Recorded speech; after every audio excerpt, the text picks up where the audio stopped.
Hello, friends, and welcome to episode 60 of From the Van. It's a podcast from my van, where I have conversations with people who have relationships with residential vehicles.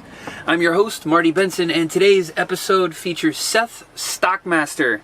He's a friend of ours who lives in Encinitas, works for a company called Vuitton. It's a really nice clothing company. Think Lululemon, but on a smaller scale and probably a little bit higher quality. He's a super stoked individual who, oddly enough, he built his van a little bit after and a little bit faster than we built our most recent van. And oddly enough, we had already been in van life for almost a year and a half when the pandemic hit. But Seth has spent basically his entire van life experience in lockdown, and now things are starting to open up. I wanted to get an idea of how it's been going for him, and sort of why he's in the van and what he's planning on doing with this new, unusual sort of set of freedom and mobility that he has. So we had a good conversation. I hope that you enjoy episode 60 of From the Van featuring Seth Stockmaster.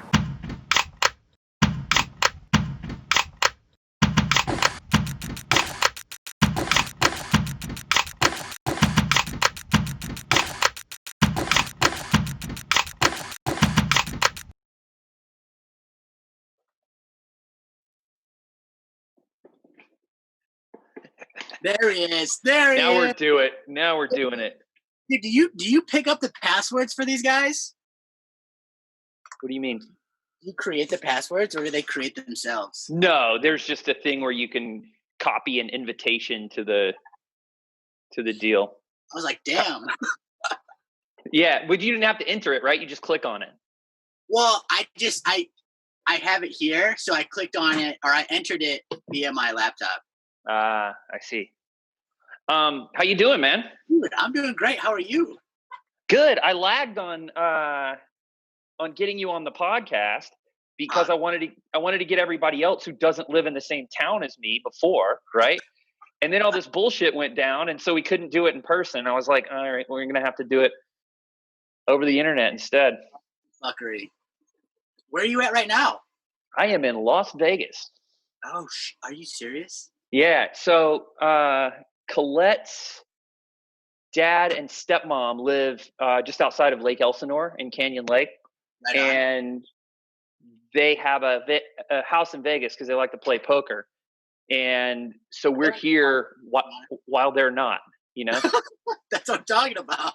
Yeah, but I mean, the funny thing is we're just locked down in a different location. Like, I'm not messing around with going out to eat at a restaurant yet. You know what I mean? Yeah. Dude, Encinitas is crazy right now. Is it? How is it there? Well, we're open. Yeah. So I've actually just stepped off because I'm working. I'm helping the floor right now. But I was working throughout this weekend. So Friday we reopened, and now we have to wear masks, and like there's stipulations and rules. But like beer garden is open. They're doing like full service. If you have food, the beaches, you're like walking on the beaches, obviously. But like some people are, I guess. I don't know the stipulation, but like you can sit down and like, it's like, it's a party over here with just masks. Yeah. Yeah. Do you find that people are wearing masks over there? Oh yeah. Like anybody coming into the store, we ask them nicely to put their masks on. If they don't, we have some for them. And they're like, we cap it off at like 20, like roughly 20 people. So it's not so congested, but yeah. I mean, there's little, tweaks and health considerations and precautions you got to take, but sure. Overall, I'm stoked because I mean, people interactions like my jam. So we're doing. Oh my God, dude! Like Colette and I are being super duper cautious about this whole thing. Right. We would probably be okay, but it's going to be a bad financial moment for me if I come down with this shit. Right. Because the hospital is expensive. Let me let the dog out real quick. Yeah, go ahead. You're chilling.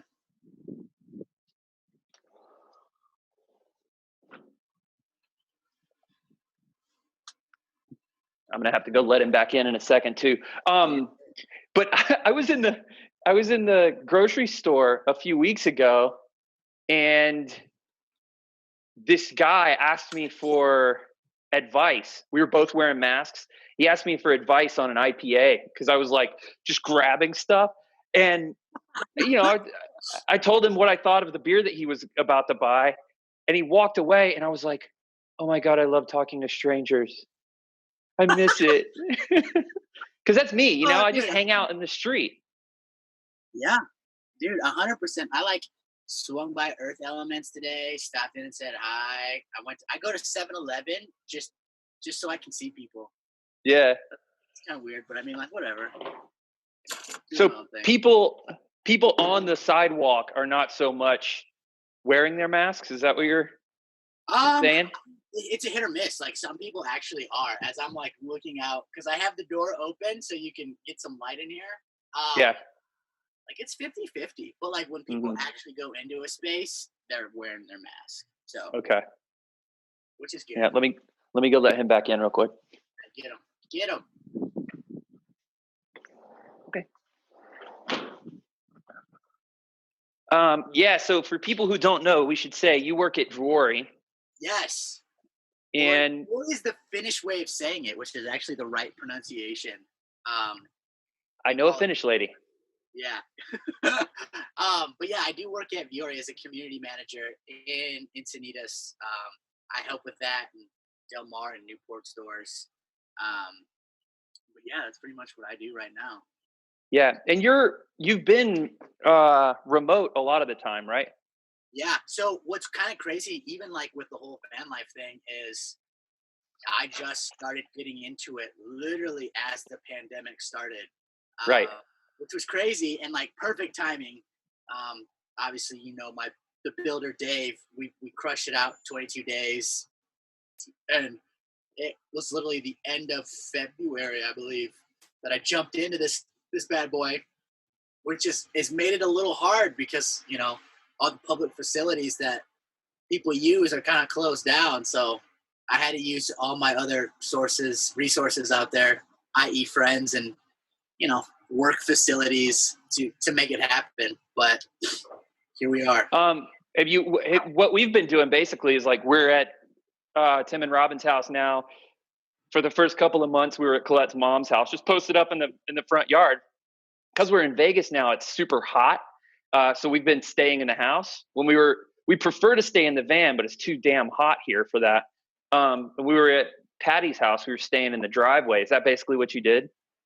Yeah, for the most part. I mean, I'll still bounce around Encinitas, Lucadia, and San Marcos, just pending. I always plan it around my schedule, where I want to be or what I want to do for the next day.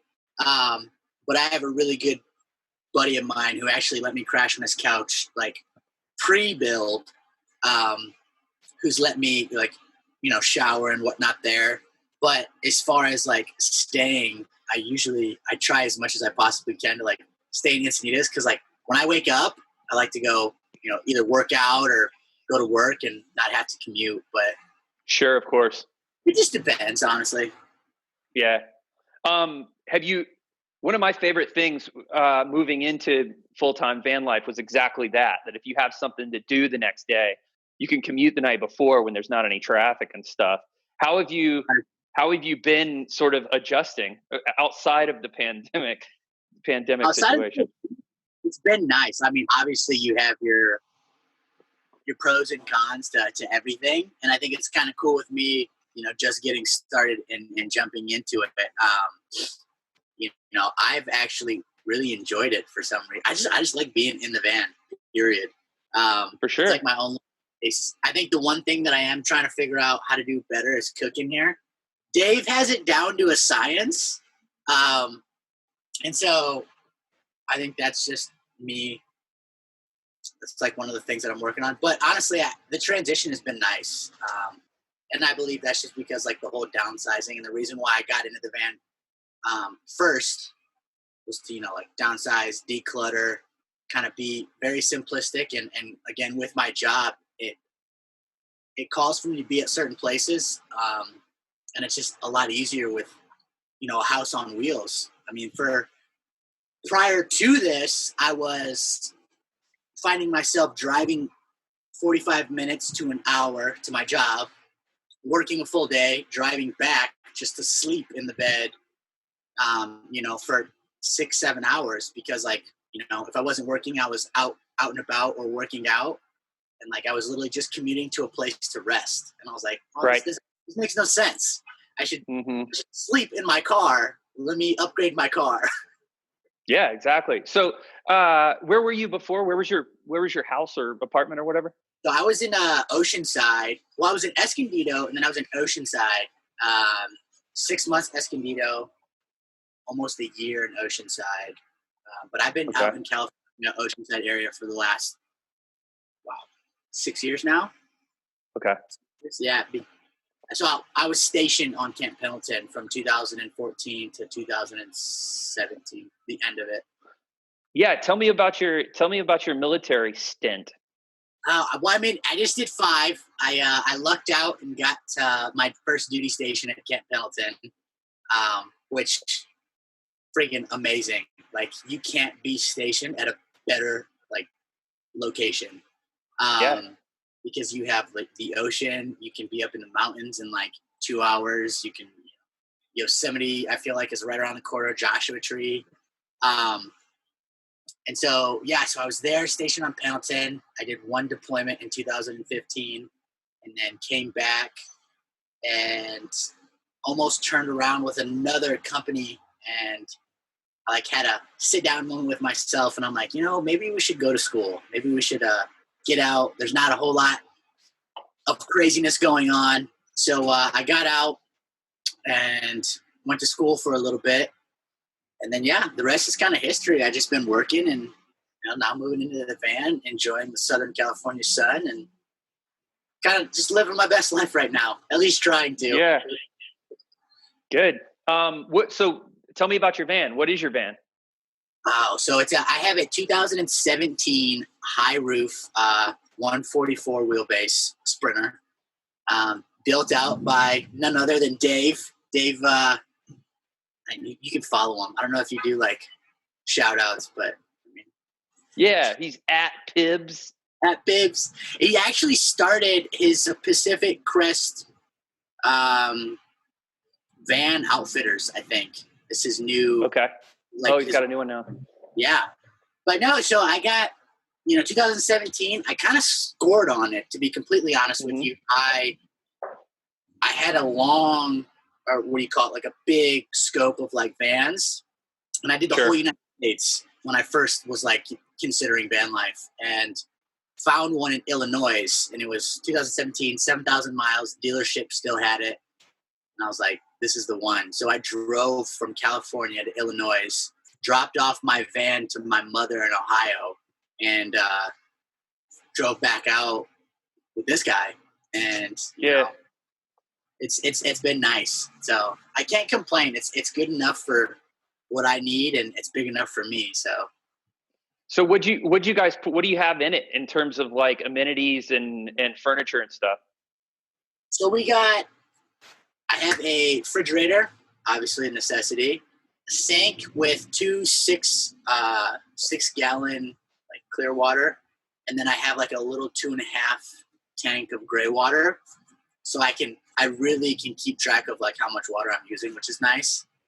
It's got a 2-top propane burner, which I just use the little screw-ons to cook on. And then I have 100 amp hours of lithium-ion battery. I'm probably going to end up getting another one, to be completely honest. Not that I need it right now, but I feel maybe down the road it'd just be nice, maybe for resale. I don't know. And then on top, I have 3 100 amp or watts solar panels with a fan, a little fantastic fan, which is clutch right now during the heat. For sure. Yeah. And then it's a dinette style, so I have you.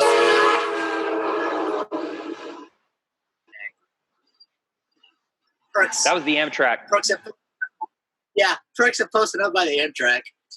I have a dinette style, which is nice because it allows me, you're on the table right now, but I have a little lagoon mount that swivels, and it breaks down into a full bed, which is nice. But yeah, I mean, for the most part, that's it. I'd like to put a swivel seat, kind of like you guys have in your van, in the passengers, because I think that would open up the cabin a lot. It really does, yeah. Yeah, and like the way so I have like a little paneling above the driver and passengers that we redid, Mm-hmm. and it almost like matches this, so it just looks more homey up front. So I have to include that at some point. Yeah. But yeah, Brad, here's a question about the dinette setup. You're living in there alone, right? And yes. with our first build, we had the couch that converts into a full-size bed. And it's sort of similar Yes. to that. What I wondered, I've only been on one trip in that van by myself. And I've always wondered, and I did convert the bed into the bed every night. But it was because the van was still like a special new toy, you know? And I wondered if I were living in there by myself without Colette and the dog, if I would just sleep on the couch a lot of the time. Do you do that, or do you turn it into a bed every night?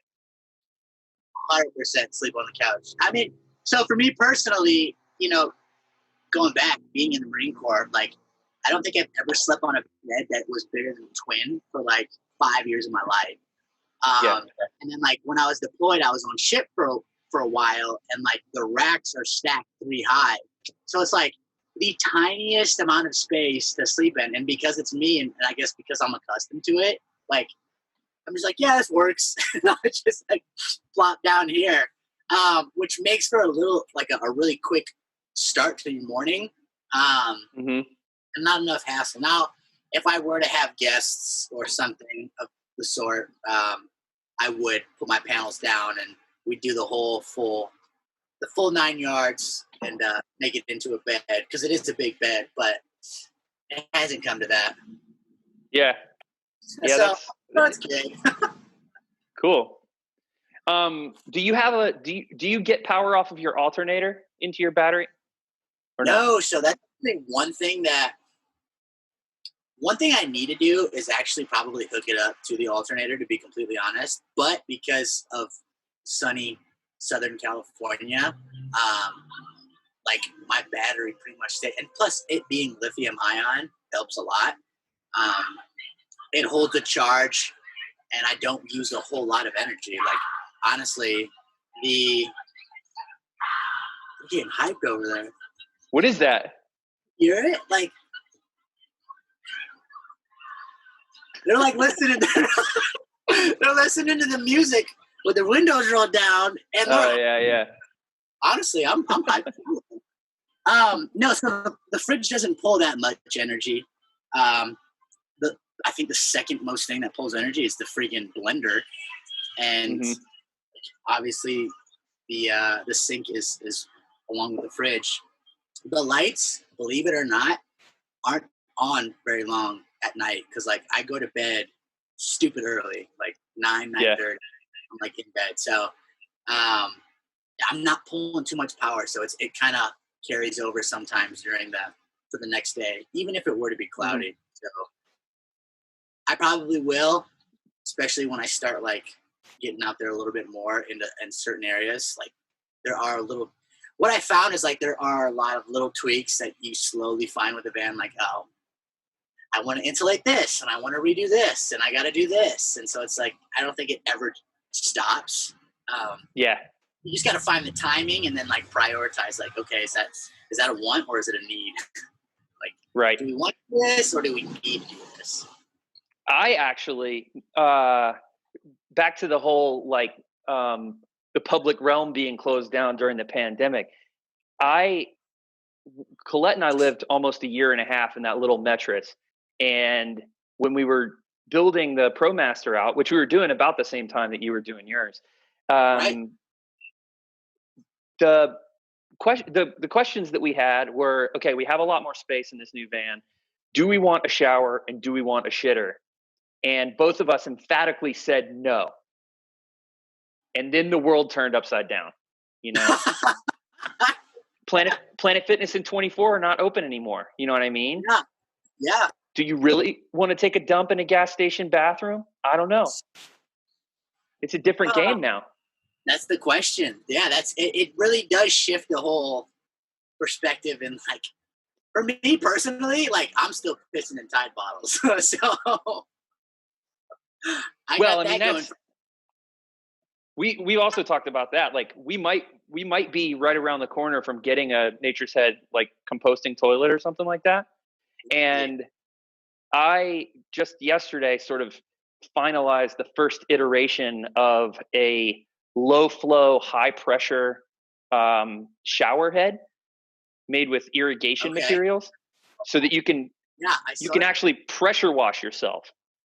And I can't get naked in this gated community, and I don't have any enclosure yet, but I washed my hair completely with it yesterday, and it fully washed my hair as well as a normal shower in like 30 seconds. And I'm getting, I think it's a quarter gallon a minute is about what the flow is. So we have about the same water capacity. We have 12 gallons, 2 6-gallon jugs. And, if you can take a shower with that thing in 4 minutes, you're only using a gallon. And so what we're talking about doing is still buying like expensive reverse osmosis water, and putting it in a couple of jugs, and then getting another jug that's just like cheap, like free fresh water that we can fill up in the lake or whatever to use for our shower. Honestly, that's something to think about. Like, I was kind of contemplating putting on like a little rinse kit on the back, just just for the simple fact that if you are out off the grid, or you do get done surfing and like got to go to work or shoot over to work, so like that still is up in the air because I have room to do it. Like that's the good part. Yeah. Yeah, I mean, I don't know though, because like again, hopefully when the pandemic kind of like subsides, everything was going to be open, and the use for that again is kind of going to go null and void unless you're off grid. Right. We'll see. I mean, right now I'm kind of roughing it, and then like I said, with friends in the area, it makes it easier for sure. But yeah, I mean, Tide bottles and wag bags. even if we do, wait, where do you buy your bags? Me? Yeah. So it was REI. They're expensive, right? Like, but you can use like a Kroger bag, like just tie it off, and like, I mean, that's really down and dirty, and I think that's kind of why I just like I don't think I could have a female companion in the van, and so there's so many kudos to you and Colette doing that, because like I feel like no other girl would be like down for some of the stuff that I do. They'd be like, like, I'm sorry. Yeah, it really depends. I used to have this. I reached a turning point in my like early or mid 20s where I always like was turned off by super prissy women. And then when I was probably about 24 or 25, I realized that I was thankful for Louis Vuitton bags and high heels, because they instruct me who not to go after. It's a really wonderful tool. It's like, okay, you're cute, but you're not eligible. Yeah, get out of here. Because you're gonna hate me is the problem, really. So exactly. I mean, they're out there, dude. Dude, that's true. Sugarcoat it. Giving me life over here. So the military trained you to live in a tiny little cupboard, and you wanted to minimize and travel. Like, what were the other sort of influences that made you want to try the van thing? Ooh, that's a good question. To be completely honest and transparent, I'll steal part of this from one of my really good buddies, Dave. Again, he said to minimize the cost of living and really truly focus on, what it is that drives you and motivates you. But I think the real reason for me of moving into the van is it's different, and it's something that not everybody does, and it goes against the grain, but I think my biggest thing, you know, being like personally for myself, is that I want to continue to have experiences, because in the experiences that you're, you know, having for the first time or getting into, like, you learn about yourself. And like, that's a very cliche answer, like, oh yeah, you're learning about yourself, but truly you get to understand and test your boundaries of, like, you know, what you like, what you're capable of, you know, what you can do in certain situations. And ultimately it refines the skill of adapting and overcoming. And I think that's the best skill anybody could ever have, is the ability to adapt and overcome in any circumstance. And not only that, but it gives you that confidence in any situation or obstacle in life to adapt and overcome. And so for me, it was kind of like, just, you know, I liked it. It was cool. It was enticing. But it was throwing myself into a fire, which I had no idea, like, how to navigate, and like figuring it out. And so for me, it's almost like a daily puzzle I get to solve. And it's like, okay, well, you know, like, my electric went out and I had to figure out why. And it was because I ran the blender and my freaking fuse blew. And it's like, okay, like little things like that, or like even big scale things, like, you know, when you get a knock or when someone breaks in, or, you know, anything of the sort. Like, there's so much stuff that could happen. But I think ultimately it gave me a little bit of freedom, a little bit more freedom. It allowed me to live life on my own terms. And it's, you know, continuing to refine my ability to adapt and overcome, and understand, like, the only consistent thing in life is inconsistency. And like, what better way to, you know, prove that theory right than living in a van?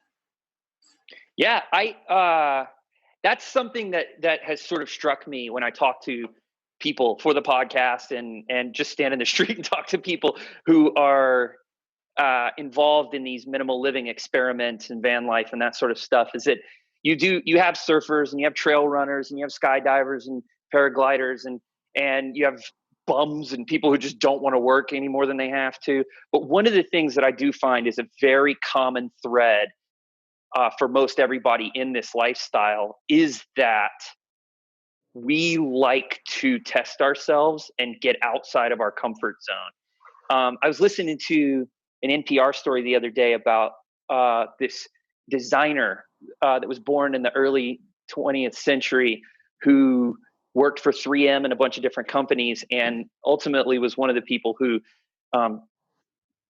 developed the N95 mask that everybody finds so important right now. She's been dead for 15 or 20 years, but they had a quote from her from an interview from a while ago, and she said something that I thought was really awesome. She's like, I like to stretch, because if you don't know where the edge is. You know, Yeah. it's like she said that 90% of the projects that she worked on were failures. And she didn't think that was a failure in and of itself, because it was what enabled her to find things that were truly innovative, you know? 100%. I that's actually a really powerful statement. And I think that rings true for a lot of people that I've met too, well, in the community, is like, they're just trying to test their boundaries. Like, there's more boundaries to test than just like your physical capabilities, like your mental capacity, and, you know, so on and so forth. And so it's like, how good of a human being are you trying to be? And like, what are you doing to level up, essentially? So yeah, I think that's pretty on par with what you're saying and what I'm saying. Yeah. We're in the same boat. So where do you see yourself taking this? Are you trying to keep your job? Are you trying to get your job to be completely remote? If so, what are you going to do? Yeah. So it's funny. I had a full-on conversation with Alexa like 2 nights ago about this. Alexa Glazer? Alexa Glazer. Okay. So shout out to her too. No, I honestly, I was thinking about it, and we had talked a while, kind of came to a couple conclusions about, you know, how I operate and whatnot. For the van specifically, I think I'm going to try to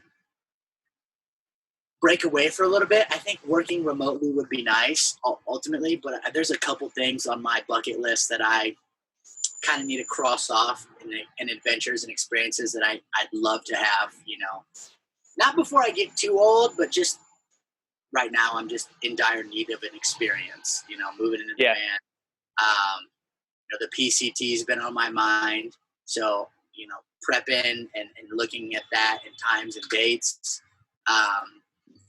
But really, I guess it falls in line with my whole mission in life. My whole mission in life is to shift perspectives, to inspire those around me, to live out the best versions of themselves. And I do that by leading by example. And so for me, it's showing people like it's okay and it's cool to be out of your comfort zone. And in fact, like that's where you should be, you know, 80%, if not like 90% of your time, because like that's where you're growing. You're not growing in comfort. And I think there's a lot of built up stories that you kind of internally tell yourself that impede your ability to grow as a person, as a human. And there's a lot of, you know, dreams and goals and really, really rad fucking ideas that go to the grave and die because nobody capitalizes on them. And so like my biggest thing with van life and like just my life in general is trying as hard as I possibly can to get out of that rut myself. So leading by example. No matter what that is, whether I'm hiking the PCT, living in a van, you know, I want to do something crazy. Wait a minute, there's a train.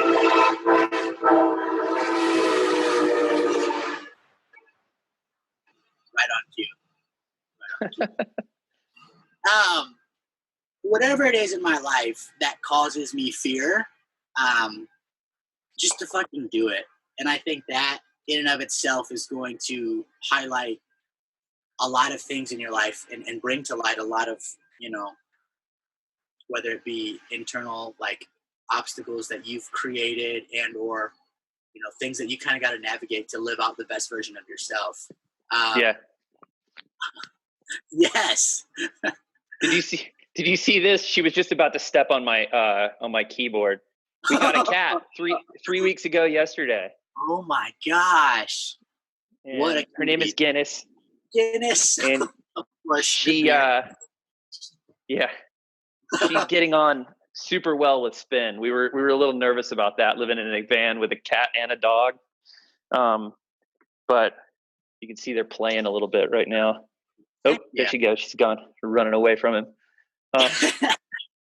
She's hilarious. I think she's only about 14 or 15 weeks old. But he knows that she's part of the crew now, so he's cool to her. He's like, yeah. We finished building our van, and so we decided to add yet another weird wrinkle to it by getting an extra animal. You know, 4 of us living in a van now. I love it. But Colette's reasoning was good. She was like, you know, we're going to be locked down with nothing to do for a while. If we're going to have to train Spin to not kill a cat and vice versa, this is the best time to do it. So. This is it. It keeps you guys busy. Yeah. Well, what are those bucket list issues that you're talking about? What are you trying to get done? You mentioned the PCT. Is there other stuff? There's the PCT. Is it private?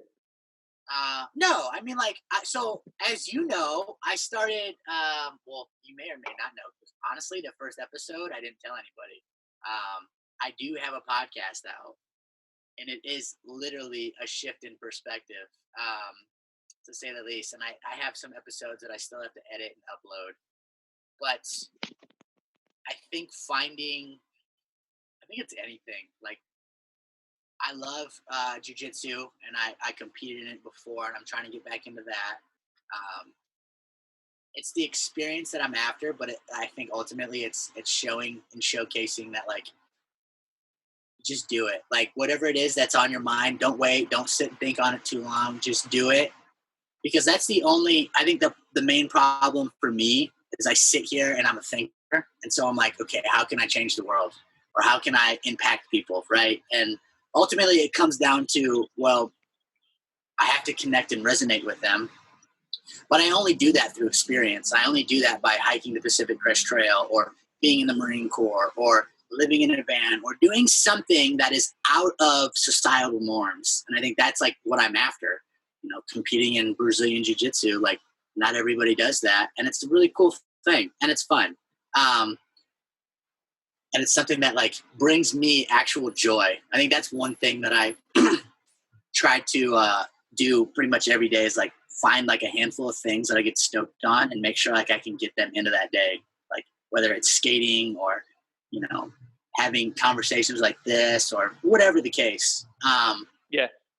But no, I think to trail back to your initial question of like long-term van life, like what am I doing essentially? It's literally kind of whatever Seth feels like, and then like doing it all out and having a fucking story so that, you know, 10, 15 years down the road, people are like, oh, like, you know, what did you do? And I won't be like, yeah, I worked 9 to 5 at this company and it was great. I can be like, oh, honestly, like, I got a list. Here you go. And like, not only do I have a list, but like, here it is in podcast form or video form or something tangible that you can like learn from and see and kind of track. It's kind of like how I do, you know, like my Instagram. It's more of like a diary to myself. Like, I'll be the first to tell you, I check my Instagram more than anybody else. I promise you, because it literally is my diary of thoughts and like what keeps me going. So yeah, I think it's just living life on my own terms, and I think that's something that a lot of people can't say that they do, which is kind of a little disheartening. But at the same time, it's not impossible, and I'm trying to show that individual, you know, like, hey, you can do it. Like, is it tough? Is it hard? Is it uncomfortable? Absolutely. At times it can be, but ultimately, like, it can be done. The story that you're telling yourself in your head is just a story. Nobody else told you that. So, well, that leads me to wonder, just personally for you, I mean, apart from the unique pandemic associated challenges, what has been difficult for you about living in the van? Have you gotten knocked on a lot? Are you irritated by some inconvenience? No. Honestly, the biggest inconvenience is the fact that my stove is so hard to get to. Where is it? But literally, that's it's like right behind my driver's seat. It's in a nice spot. Like, you just got to move the seat to pull it out to get it. Okay. So am I inconvenienced, or am I inconvenienced in any way? What's the growing pain for you? What's been like the most difficult thing? And then I guess the second question that'll maybe sort of help contextualize that is, what is your next need that you're going to change about the van? Okay. Growing pain of the van. If you were living in a bunk on a boat, the answer it's clearly acceptable to answer nothing. Yeah, well, I mean, like, moving in, nothing at all. Mm-hmm. But day to day, like, I always still get antsy sometimes of finding new parking spaces. Like, I guess that's one thing. But again, it's like a give and take. Like, you're giving away something to take more freedom. So, like, I'm giving away the security of like a safe parking space. But I mean, other than that, it's like the size and the downsizing and all that, it's really nothing to me. I enjoy it. I enjoy the people in the community. I enjoy the things I get to do. Really, it might just be the logistics portion aspect of it, depending on like where I'm at or what city or state I'm in. Just logistics in general would probably be my biggest like growing pain in the van. And what I'm going to change or do is just, I mean, there's like I said, there's always a little things that you're going to change and do, but there's nothing big on my list of to-dos right now that are like pressing to where it's like, oh, I need this in order for my life to be, 10 times better. Like, for me, I'm pretty laid back in that sense. Like, yeah, you know what? I'll just rough it out. Like, I got a sleeping bag if I get anywhere cold. Well, and the other thing is, we sort of already referenced this, but in Southern California, especially coastal Southern California, which is where your shops are, like, the weather, 83 degrees is like a scorching hot day. and 45 is a freezing cold winter night. And it's sunny all day, every day. So like, it's a pretty cush place to live. You really don't need solar panels. You might not even need a fridge. Yeah. I mean, you're 100% right. Like, the living down in this particular area in and of itself is kind of like a luxury. Because you don't need like that fully kitted out van to do it and to do it comfortably, especially if you're living this kind of like lifestyle in general, like being outdoors and just always, active and whatnot, which for the most part I am. So, I mean, yeah, it's kind of nice. I can't complain. But when I do start to travel up north or out east, like, then I'll probably run into some things and I'll be like, oh shit, I should have done that. Being out here has really drawn into relief. Like, the gym's closing makes me think very differently about the option of having a shower and a toilet in the van. And then being out here in Vegas, it's supposed to be like 107 degrees on Thursday or something like that.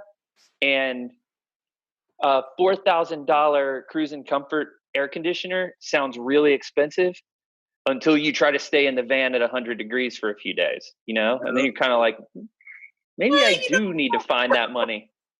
Yeah, no, absolutely. I 100% hear you there. And I think that's, again, the logistical part of van life is probably my biggest growing pain, because like that falls under the logistical portion of like, where and when are you going to be traveling, and what is the weather going to be like, or conditions like when you get there. So like really being intentional with your route planning and understanding like why you're in it in the first place. Is it to travel full time? Is it because you want to limit, declutter your life? Is it an experiment, so to speak? And I guess really getting grounded in that why is going to help you kind of navigate that whole growing pain in and of itself. Yeah. Did you grow up in Ohio? You said your mom was there? Okay. Raised in Ohio, and I left in 2013. January 27th, I think, is when I actually left. Right. That was my ship date. Yeah. But the reason I ask, it gets hot and cold there. Oh yeah. Yeah. And there's been times I've came back to visit and it's like below zero in the winter, and then like the summer it's just like scorching hot. Like even now, my mom is talking to me, and it was snowing. It was literally, she sent me a video probably like 3 weeks ago. There was a little snow on the ground, and my sister was like making, I don't know, snow men and whatnot. And then like the next day it melted. All of it melted. I was like, okay, that's weird, wild. San Diego County will spoil you, man. Oh, dude, if I stay here too long, I might like get soft. I grew up in the swamp in South Carolina, and when I go home, I'm just like, I hate it. Nope. It's terrible. Not. Mosquitoes. It's hot. It's cold. Mosquitoes are not it. Like, I'm not about mosquitoes. And then racists on top of that. It's intense. That's a whole nother level of shitstorm. Yeah. All right. Well, I think our recording limit's going to run out pretty soon. Do you you got anything you want to plug? What's your Instagram? Ooh, Instagram is at Seth.Stockmaster. It's pretty like simple. Any other plugs? Again, my builder Dave at Pibbs. I know we said Alexa Glazer. If you want to watch the build, you can go to Jared's YouTube. I don't know what his YouTube channel is. Just Google Jared Tachi and you'll get 1,000 responses. Yeah. And then mine's like the 22-day van build, which was actually pretty funny. But yeah, I mean, other than that, dude, that's it. I mean, we have a lot of friends. We could spend a lot of time plugging in everybody. Name dropping. What about your podcast? So the podcast is A Shift in Perspective. You can find it on Anchor. I think I have a link actually in my bio. For a fact, I know I do. I only have one episode, which I'm still trying to navigate like my style.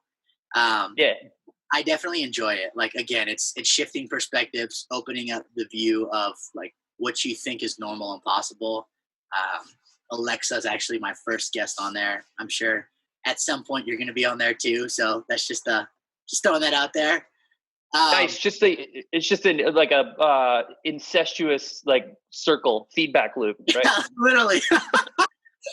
But like the whole point of that is to get people on there that are, yes, they're known, but like I want them to be one, authentic, but two, in that stage of where like they're actually opening up, because I feel like, far too often people see certain people and they hold them on a pedestal and they're like, I can't do that. And like, that's your first mistake right there. Like you're already limiting your potential.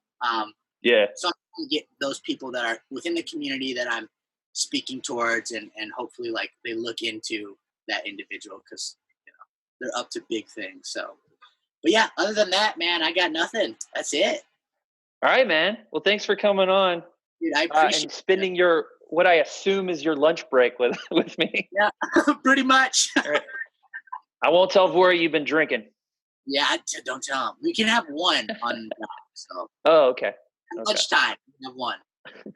Nice. All right, dude. I look forward to seeing you in person soon.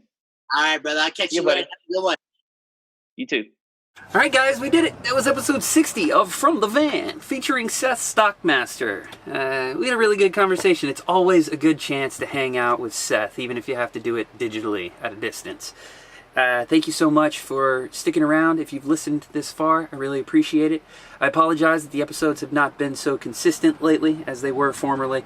I'll try to get back into making stuff more regularly in the future, what with the pandemic and this endeavoring of people to live free from racially charged police brutalizations. I have been emotionally exhausted, as I'm sure everyone else has been. So stay safe out there, and we'll see you next time on From the Van.